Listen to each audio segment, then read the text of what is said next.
Здравейте, приятели! Ще ви покажем, докарах едно автомобилче, Тесличка една, трета генерация, за ходова част. Ето как изглежда, качено новото. Всичко беше разбито, ето ги старите носачи. Сменявани са вече веднъж, не са оригинални.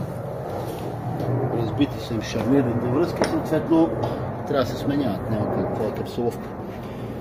Два от ляво, два от дясно и ето как се получават нещата. Всичко е качено, стегнато и колата е готова.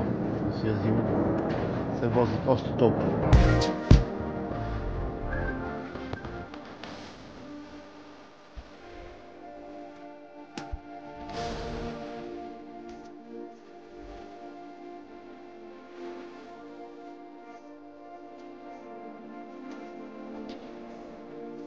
Да ги пуснем от улиците,